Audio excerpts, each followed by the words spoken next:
Yes, you've got me hot and sweaty after a massive workout, but when I'm lifting weights and when I'm doing the cardio, that's when all these brilliant ideas and thoughts come to mind. So I do need to check in now.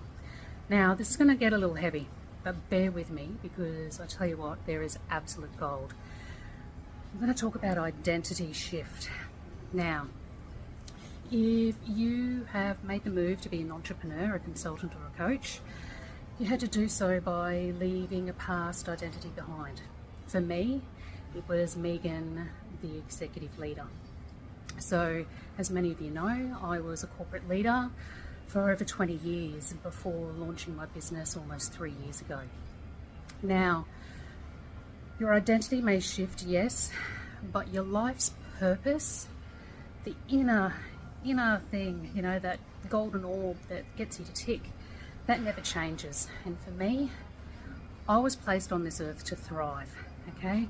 I thrived at school, I thrived at uni academically, you know, I was dux at class. I thrived in my corporate career. Like I was known as the goal achieving, you know, hard worker that just got shit done. Yeah? So yes, my purpose is to thrive. Now, my identity as that high achieving corporate leader, there were a number of actions, habits that supported that identity, that supported those beliefs. You know, they served me some of them that they didn't, perhaps only for the short term. So say for example, caffeine. I guzzled probably 12 to 14 cups of coffee a day to keep me going, to keep me working those long, hard hours. And then when I got home, I'd self-soothe by pouring a red glass of red wine, or maybe 2, or maybe 3. Yeah? Now, those are habits that serve me in the short to medium term as a corporate leader, but basically it masks the underlying problems and actually led me through to burnout.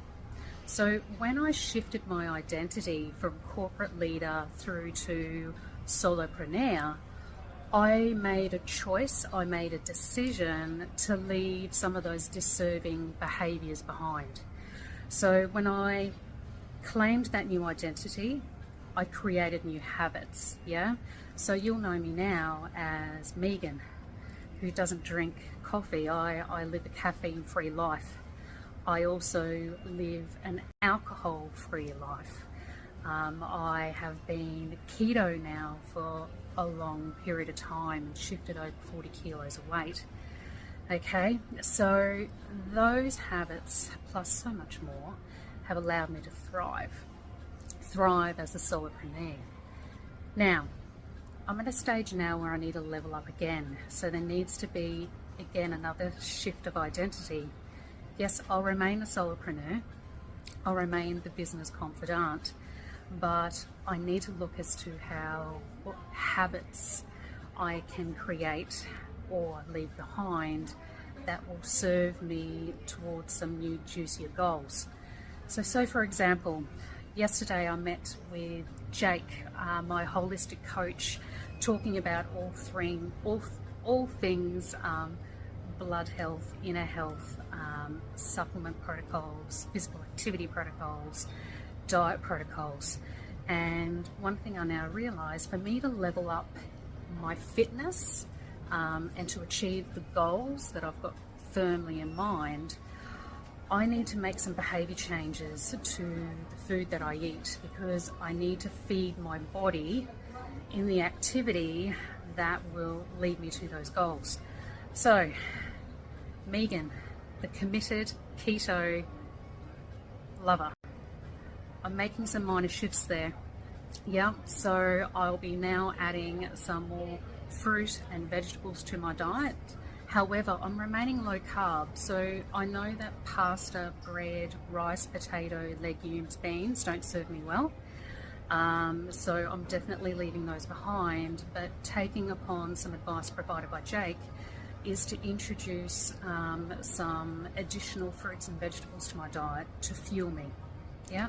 So I guess what I'm saying is that there is always going to be in life identity shifts, particularly if you're one like me who doesn't like to be content, okay? That always seeks that next level, that growth, that discomfort.